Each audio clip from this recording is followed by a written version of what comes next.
الرحمن علم القرآن خلق الإنسان علمه البيان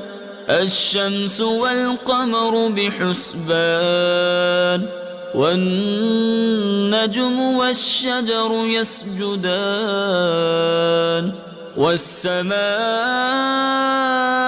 رفعها ووضع الميزان ألا تطغوا في الميزان وأقيموا الوزن بالقسط ولا تخسروا الميزان